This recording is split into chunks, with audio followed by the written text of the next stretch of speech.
Do you believe in karma? Wayne Dyer once said, how people treat you is their karma. How you react to them is yours.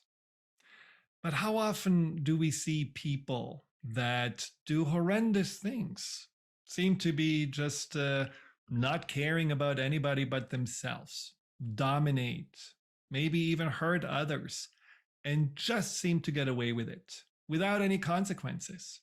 So if karma is the law of cause and consequences, why does nothing happen? Why is there no justice? Is there no justice in the universe? Or is there maybe something else happening? Something that a lot of people have trouble believing, which could be that this is not our only life, that there are many lives we have been living before, and possibly many lives we're going to live afterwards. And so we're just carrying our karma from one to the next until it's resolved. Sounds too crazy to be true? Well, today I have invited a guest who has written many books about her past lives and also has addressed the karma question in really beautiful and powerful ways. Her name is Dena Merriam, and she's the author of several best-selling books. Among those is her recollection of her first memories of past lives, which is called My Journey Through Time. And her latest book is called The Untold Story of Sita, which carries her even further back in time. Welcome to Get Real with me, Dr. Friedemann. If you want to live with greater purpose, authenticity, and empowerment, this is your time to upgrade your belief systems, unlock your true potential, and discover the endless possibilities of you becoming the creator of your life. So, Dena, welcome to Get Real. I'm so glad that you're here today. And I'm honored that you take the time to speak with us. Thank you for having me. It's wonderful to be in conversation with you. Well, I mean, first of all, your book, I looked just at the latest that you sent, and it's just fascinating. It's a beautiful love story. And it's something that is all about this topic that we want to talk about, past lives. Now, you had probably not always believed in past lives. And when was your first introduction or even an encounter with a past life? You know, since I was young, it always made sense to me as that's the way the universe works. Because how do you explain things that happen? How do you explain why some people are sick? Some people have healthy bodies, some people are wealthy, how do you explain all the events in your life? It didn't make sense to me that it was just arbitrary, because it's not an arbitrary universe. The universe is governed by law. So there's the law of gravity, there are laws of physics. Physical universe is governed by law. So I thought the same thing is true of the spiritual aspect of our lives, which determines the events, our thinking, our thought patterns. And so I always accepted that as as a scientific reality. But even without any religious background, or was Without any this? religious background, I was born Jewish in a very secular family that the religion was art. My parents were art lovers, but I always had a spiritual nature and was seeking. And then when I went to college, I came across my guru's book, which my guru is Yogananda, Paramahansa Yogananda. And he wrote the autobiography of a yogi. And it was just when the teachings of the East were coming to the West. And he explained karma and rebirth in a scientific way, not as a matter of belief, but as a way of this is the way the universe works. And then I started investigating, and I found out that this understanding exists in all of the religious traditions, but it's been suppressed because if you have innumerable lives, the institutions have less control over you. It's much better from an institutional point of view to say, you want to be saved, do it this way. Mm. And you got one shot at it. That's it. And if you don't do it this way, just think. Eternity. But Hinduism wasn't like that, right? I mean, they. Hinduism, the Dharma traditions, the traditions of the East, are not that way. And so as I delved more into this, so for many, many decades now, I've been interested in understanding how this law works. It's incredibly complex, as are all the laws of the universe. I mean, we're at the stage now in science where physicists are seeing some of the things they thought to be true, that there are subtler laws, right? They don't know how the universe is structured, how it works. So our rational minds can't comprehend it. But as I began to, as my own memories of my past births emerged, and they started to emerge, about 30 years ago, I wrote about it in my first book, My Journey Through Time, because I checked everything out. I had, because I was brought up in a secular environment, I had a doubting Thomas within me, and so the places that I saw in my memories, I actually went to those places. I saw that my past birth had been in Russia, but that I had died in Prague during the World War II. I went to Prague to find the street that I had seen, that I had remembered. I went to St. Petersburg to find the neighborhoods that I had recalled. And you So found them. I did. And so I began to, now it's interesting. After I wrote my first book, um, I was a little nervous about publishing it because I work in the interfaith context. I'm an interfaith organizer, or I was. I do that less now. But after it had been published, I got an email from a dear friend who was a Christian theologian. And he said, Dena, I read your book. I have to talk to you. And I got nervous and I didn't respond to him. And I said, oh my goodness, how am I? I'll tell him to read it like it's a novel. But he called me and he said, this opened his eyes and he started researching.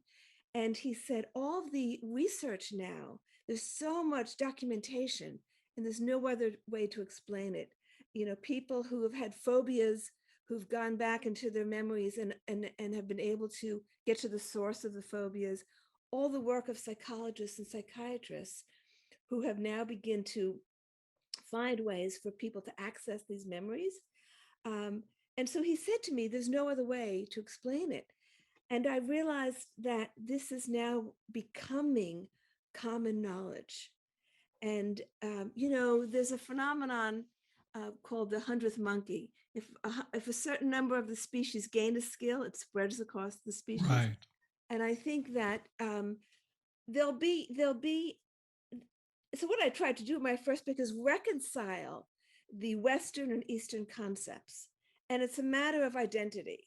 If I identify totally as Dena, as this person with this family and that, then that personality dies. Yes, that's true.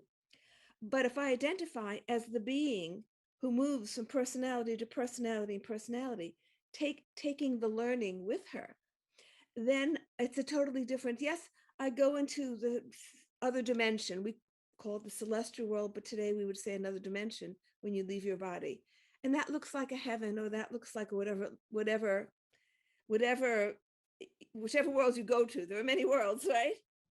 And so people have this memory of yes, there's a heaven, right? But you don't stay there. You come back because you're not finished. So in what I realized is that there is no judgment, there's no judge, there's no punishment, there's no reward. Simply, the law of karma is a universal law of maintaining equilibrium in the universe, of balancing itself. And so thought and action is an energy. Any energy you put out has to be returned as a balancing principle.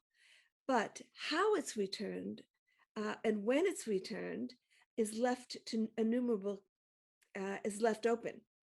But is it up to? I mean, you're jumping ahead because I wanted to definitely talk about karma as well, and I'm going to come back to this because it's a very important question about this equilibrium that you mentioned. But just quickly going back to this past life rememberings that you had, because I know a lot of people that I have been working with, in past life regressions and hypnosis, they do have memories, but they often say, well, I'm just making it up.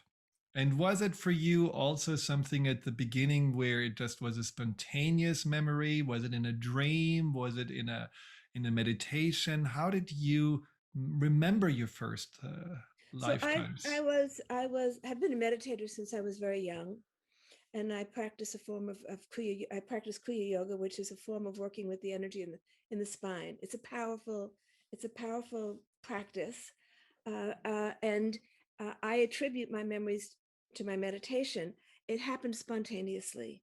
Uh, all of my memories, and I've gone back to many lives. In my first book, I go back 7 lives sequentially, and each time sometimes it starts with a vision at night between sleep and waking, in at that 4 o'clock hour, where suddenly I see myself in another time frame, in another body. And sometimes I hear something, but it's a powerful image. And around that time, somebody steps into my life from that time period, and then the memory is awakened. So there's always a trigger. There's always a person or a place. The first few times, the first 3 times, it was with this dream vision where I would see myself. The first time I saw myself as a young girl, 1900s, early 1900s, and I asked where. And now I heard a voice that said, "You've always wanted to see your past birth. This is you." And then I asked where, and I heard Russia, which surprised me. I assumed my past life was in India. I thought, Russia, what was I doing in Russia? And then the memories. Now, it's this first time it happened to me, I was quite a bit younger. I was a single mom raising 2 kids. I'd been married to a psychiatrist, so I really checked myself out, right? I was divorced, newly divorced. And it's not just remembering, oh, I was in Russia. I relived that life. I spent months reliving it. And I would go into states, altered states, where I would be back in time, reliving it. And there was a lot of significance for me because there was closure. I think our purpose is to bring closure, is to resolve patterns. People think of karma as being relationships or work. It's patterns of thinking that we have to outgrow, that we have to resolve. For example, if you have a lack of confidence, if you don't feel confident in yourself, that's likely a mental pattern that's developed over a period of time. So we're given opportunities to outgrow these patterns. So it was a somewhat destabilizing experience for me the first time, which is why I don't encourage people to dig. If it comes to you spontaneously, it's for a purpose, but I don't encourage people to go digging. I agree. I agree. And usually I say this to my clients too, that we go back when it really feels like this is where the root is, this is where the pattern started, but not just to have a glimpse and see, hey, what happened, way back. Although I'm just wondering if we all take learnings from the past and also patterns from the past, why don't we more often spontaneously remember what happened? I mean, you are in some ways an exception. That's also why you're well known for your books. Why does it not happen to me and Joe Schmo and all other people that may be curious about it, but somehow they don't have a really recollection about it? I've thought a lot about that. And I thought a lot about whether to talk about this openly or whether just to use this as experience as my own learning. And I think one of the reasons that I've been given these experiences, there was a time in my journey, my soul journey, when there was a being who opened my memory for me, and that it never closed after that. And I actually recounted in this book, when the bright moon rises, when this being in the another dimension opens my memory. And he said there's a danger in doing that. The danger was that it never quite closed. The curtain was always a little open. I felt I was born with the curtain being a little open. But I think that it could be a tremendous distraction when I think about how destabilizing my first experience was, when I really relived, I relived World War II. I relived some of the trauma of that. And I think people have these unconscious memories and live out the trauma in a less conscious way. I know somebody who's doing a lot of work with people who are working out trauma from World War II still. mean, that trauma is still within our collective Hmm.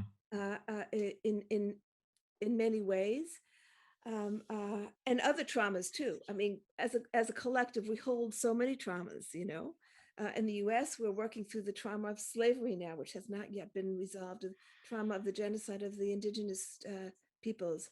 So we hold these collectives, and can we more consciously? And maybe now is the time to more consciously work out this past, and maybe more people now will have these memories. I think more people are. I mean, there are tools now, there are techniques, as you Right. know, Right. right, to help people get to the source of the issues. Uh, I mean, I have to say, for me, it was often in dreams. I mean, I'm very convinced about past lives because I had at least 4 or 5 dreams that were so, engrossing, walking through streets that were so familiar, feeling like, yeah, I know exactly around the corner there's a little tavern, but it was a different time. It was a city that I'd never been. But the moment I woke up, I felt like almost like a longing, a homesickness of wanting to, know more about it or go back and revisit. And so that was not, a dream based on something that I had experienced in this lifetime. And 3 times I had experienced my death in 3 different bodies. So these were all dreams. And maybe my subconscious made it up, but I really do believe more that these were, maybe reverberations of past lives that came up. I think when people have said to me, maybe it's your imagination. What is imagination?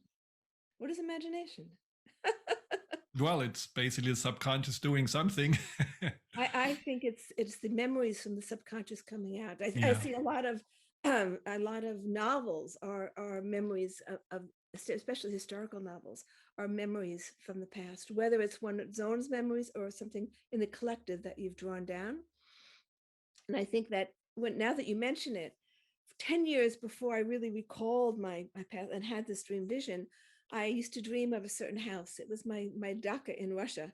And I would dream of that house and wake up with such a sadness because I had been sent out of Russia during the revolution at the age of 14 into Europe, and then died in Europe, but and left my parents behind.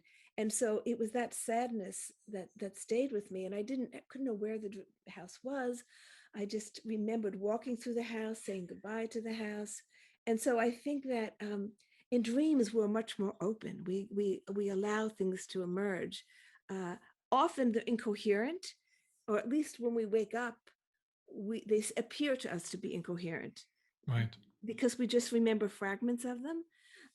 But we don't really know what happens when we sleep, where we go when we sleep. Now, do you feel that people, if they would know about their past lives, they would have not to be afraid of dying anymore or of death anymore?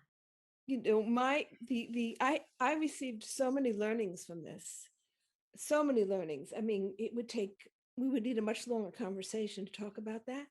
But one of them was changing my whole relationship with death, especially when you remember the place that you go to. As somebody said yesterday, we call it the place, the life between lives, but this may be the life between lives. I mean, because you could stay in that world for a few hundred years, Earth time, because it's different time frame, the time frame there and the time frame here. So, which is the real life? Is the real life here, or is the real life there? It Mm, raised all kinds of questions to me. It certainly changed my relationship with death. I think fear of death is kind of written into the DNA so that we would preserve our bodies, but as you begin to remember more, uh, it just becomes, and as you identify less with this particular personality, then death just becomes another chapter, moving from one chapter. It's like an actor taking different roles. You might get attached to one role you're playing, but look, you've got a whole new role to play. Can't hang but on to the old role. some people also are very attached to their loved ones, and their fear is that they will never see their loved ones again, and that's that grief that scares them already to let go. what is your experience with people, in your lives, in your past lives? Do you encounter them over and over again, or are these just one-time relationships? Uh, we continue to recycle. I mean, recycling is a law of the universe. All of nature does it. And in The Bright Moon Rises, I talk about a love that couldn't find fulfillment and it finds fulfillment much later. But I have a new book coming out in the fall where there's also a story of a love, um, that maintains itself over several thousands of years. And love is the abiding principle in the universe. Love is the magnetic force, is the attractive force. We attract our loved ones to us. Our loved ones attract us to them. Similarly, if there's a very challenging relationship, that's also an attractive force, and we have to come back and meet that. If there's somebody in your life with whom you have a very difficult relationship, that's not the first time. And if you don't resolve it, there'll be another time. In other words, the universe has to balance itself out. Those wrinkles have to be ironed out. You have to resolve unresolved things. And at the same time, the force of love, which is the force that keeps it all going and keeps it all together, has to keep renewing itself. Mm. And so there is no separation. Whether we meet the loved ones when we leave from here or when we come back from here, the main thing is that we determine our own fate. We are the drivers. There's no external force dictating how it's going to unravel for us. We are the higher self, not our ego, but the higher self is the one who carves out our path for us. Now, this brings me to the karma question. So when you have gone through these different past lives, I'm sure you saw themes of karma or patterns repeating themselves. Now, do you feel that we should be more aware of what our karma is in this life, or is it intuitively that we are somehow noticing, well, there is something that repeats itself, probably I need to resolve it, whether it's, being in a unhealthy relationship, or whether it's, our challenges with addictions, or whatever those things are? What do you feel, the purpose of karma is, and how do people know what their karma is to be resolved this lifetime? Karma is all for our benefit to help us awaken, even if it's a difficult karma. I mean, if you have a serious illness, it's there for a purpose, to help you move beyond that situation. We don't have control over the situations that come to us because they're all a result of things that have happened in the past. We have control of how we respond to them, and we have control of our future. Because just as the past has shaped our present is shaping the future. Anybody who has who engages in reflection, self-reflection, can see patterns that have been useful for them, that they've developed over time, see patterns that are problematic, that they need to address so they don't continue into the future. But any harmonious relationship, the few couples I know where you say, wow, that's really an ideal couple, it's not the first time. They've been working at it. I knew one couple and I always held them up, a spiritual couple. I said, you're just the ideal. And they said, we've been at this for many lifetimes. Mhm. In this lifetime, we've worked into a very harmonious balance. But I think that any self-reflection will show us what we need to address in this life, because you come in with certain tasks, right? You can't resolve all your karma in one life unless you engage in very intense tapasya, spiritual meditation, which is a way of neutralizing these karmic seeds. But for most of us, we work through bits of karma, and what we have to be careful about is not creating new situations for ourselves that need to be resolved. Not creating desires, like, God, I wish I was a Bill Gates and I had $10 billion, $100 billion, and I could do. I mean, if that desire emerges and you really stay with it, well, you're going to have to fulfill it at some point. So So desires are creating karma? desires are creating karma. If they're deep desires, I mean, if you want to go out and have an ice cream, it's an innocent desire. But the desires, if you haven't found a good partner and you really want a relationship, and you don't find it in this life, well, you'll find it in the next life or the next life. So karma is not just doing something wrong and then having to clean up the mess later on. It's our desires, because all desires need to find fulfillment. It's energy we put out. We're seeking something that we haven't actualized. And so we're putting that out. Well, we have to actualize it at some point in the future. Now, there are numerous ways that can happen. We can neutralize that desire through spiritual practice, or we can find its fulfillment at some point in the future. And so you don't get everything in one life. I mean, I think we have specific things that we set for ourselves to achieve in a specific life. I've seen that I've been able to fulfill certain issues that I've worked through over numerous lives. One of them was my feeling of not having a voice as a woman, which has been with me for many, many lifetimes, of being married off for political reasons and being tossed about by circumstances and not really being in charge of my own life.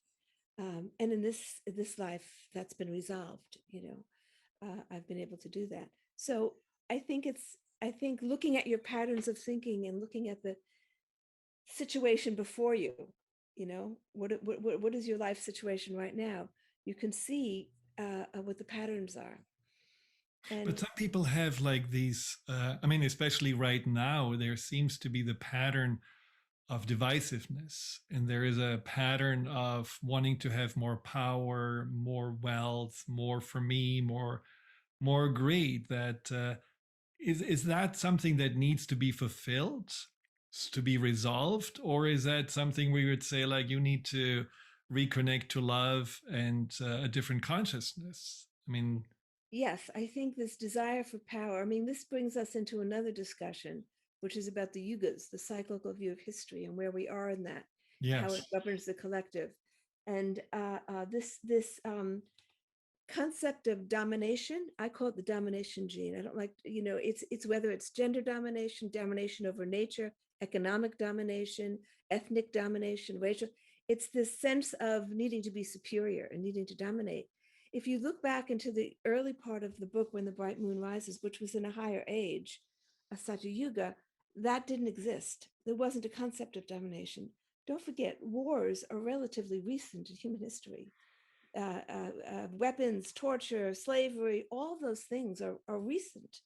And they came about with the desire to dominate, to gain control, conquer other lands, and then most recently, control nature. And even now, maybe it's controlling life force, with engineering and technology. So that's what we're called to outgrow. So I think, those who have extreme biases, right? I look at them and I say to myself, either they were repressed in the past, they say a child who's been subjected to violence could become a violent parent. You can repeat behavior. So somebody who's very racist either has been subjected to that in the past and they're getting back, or they're going to be reborn in that situation so they can experience what it's like to be the victim of racism. So you can resolve it in this lifetime, better resolve it in this lifetime so you don't have to, experience it in the future. But any kind of hatred toward any kind of group, if you don't resolve it, then you're going to be reborn into a situation where you're the receiver, not the giver of that kind of attitude. But let's say you were the receiver in a past life. Is it really resolving if you are now the giver of domination? Is No. that really? If you were the receiver in a past life, there are many ways to respond to that.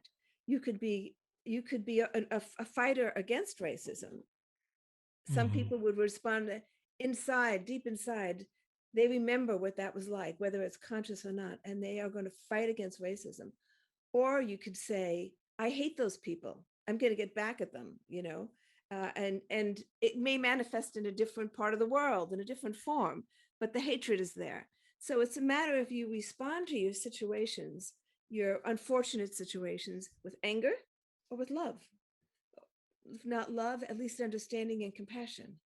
Uh, uh, you know, But are these the guiding forces of the karma resolution? Coming to a place where we are governed by love, compassion, and understanding. yes, that's the place. I mean, you can resolve a lot of karma in one life. I mean, there are people who attain enlightenment in one life, and all their samsara. The what is karma? It's imprints in the in the mind, in the psyche, that are carried with us from lifetime. As you carry these imprints, all your past experiences are carried as imprints. Some scars are those imprints, and so you can work through all those imprints with determination, with will, and with spiritual practice, emerging into this place of love. Or you can work through them little by little, uh, depending on where you are as a soul in your journey. How awake you are. The more conscious you are, the more quickly you work through these samsaras. And the goal is to neutralize them. So if you return to earth, it's as a bodhisattva. It's only to serve. It's not because you have unfulfilled desires or unresolved relationships. You return only to serve humanity. So, what do you feel like, when you're looking at these different past lives and these different states of societies that you have observed?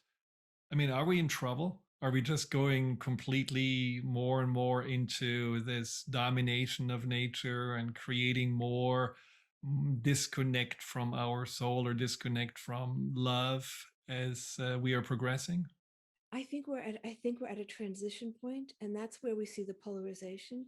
You have a growing community of people who've been doing spiritual practice, who've been doing reflections and spiritual work, uh, who are moving into the space of love. And then you have those who have not done that, who are filled with anger and working out issues from the past. And so you have this intense polarization. I believe we're on an upward swing now, and that we're being called. And don't forget, there's always help from the higher beings. We're being called to evolve beyond this domination uh, mentality. And sometimes when you're working through an issue, it gets exaggerated, but you look at all the positive. It's coming out in the open now. It's no longer hidden. I can just speak from here in the U.S. When Obama got elected, we thought, wow, we've fixed our problems. No more racism in this country. We've elected a Black president. Little did we know that there's a whole population that was so angry about that there was going to be a backlash. But it brought it out into the open. Hmm. If everything which was lurking beneath the surface is now out in the open, and we have to look at ourselves as a nation and say, oh my God, we've got a lot of unresolved things as a collective to work through. And I've been very interested in how a collective, but that I see that we won't have time to go into this, how a collective can work through their collective karma. Because just as there's individual karma, there's of collectives, of nations, of people. And how you work through that is more complex. So, when you're saying we are in a transition period, so in the ideal scenario, let's say we all do our work and we all are evolving more consciously, where are we heading towards? What is the vision of the world that you would hope will transpire eventually? I think, and there's no timing, how long it takes, and how many disasters will awaken more and more people, because disasters awaken people. I think we're moving toward an ecological civilization where we realize our connection, that we destroy nature, we destroy ourselves, and that we have to be in a more caring and loving relationship with all of the natural world. I think that's one thing. And I think we're also moving toward new social and economic systems where there's greater care for people, where we realize that we're all interlinked. If a part of us suffers, we all suffer. A part of us is brought down, we all are brought down. We're linked to each other. I mean, we talk about interconnection now, but if we really understand it, then we understand that everything is linked to everything else. And we have to lift the whole in order for any one of us to truly be lifted. So we have to begin to work with a holistic vision now of the human community and of the earth community. I certainly want to live there. So now, what can we do as individuals, in your opinion, just to do our piece to get there, to help us transition there? Don't forget, we're each a part of that collective, and more awakened pieces in that collective helps the whole thing. It's like the 100th monkey. And so the more we can, I heard recently someone say that you want to see whether you're making spiritual progress, or you becoming kinder, or you becoming a kinder person. I think we're meant to work exactly where we are, in our families, in our communities, in our earth communities, spending more time sitting by the river, spending more time walking in a forest. It's critically important now to develop a loving relationship with nature. Nature is in crisis. The forests are disappearing, the waters are polluted. It's not just using technology to fix it all. It's being it's caring. It's showing the forests that we love them, showing the rivers that we love them, showing the soil that we love it. So spending time with that consciousness is critically important right now. And then feeling connected to the suffering that's taking place in different parts of the world without moving from our meditation seat, just expanding ourselves to feel connected to it all. Beautiful. And I think we all can really do more of that, and especially spending more time also in gratitude for nature and for the animals and for our neighbors and all those things that we often just take for granted or overlook. So, Dena, so much gratitude for you that you were here today. And I definitely want to invite you again for a future episode, because there's so much more we could have been talking about. But you certainly, I think, gave a lot of people inspiration, and you continue through your work. So how can people find out more about your books and your work? Where do they go to? Well, they can go to Amazon. All my books are on Amazon. And if you just type in books by Dena Merriam, you'll get all the books. And I also have a public page on Facebook, Dena Merriam public page, where I do book readings every few weeks. And then my organization, the Global Peace Initiative of Women, which does a lot of work with young ecologists. And we have a website, gpiw.org, and a Facebook page, GPIW, Global Peace Initiative of Women. So you are easily to be found. So You can find me easily, yeah. Again, thank you very much. And I thank you all for tuning in today. And just remember, every day and every moment, to do your part to create a blueprint for the future, and a blueprint for a world that is more harmonious and more sustainable than it has been so far. So I'm looking forward to having you again on Get Real. Hi, Dr. Friedemann here. Thank you for tuning into my YouTube channel. If you're interested in learning more about fear and anxiety, here you'll find guided meditations, webinars, and interviews with some of the most renowned experts in the field of empowerment. Delve into the over 230 videos and more to come every week.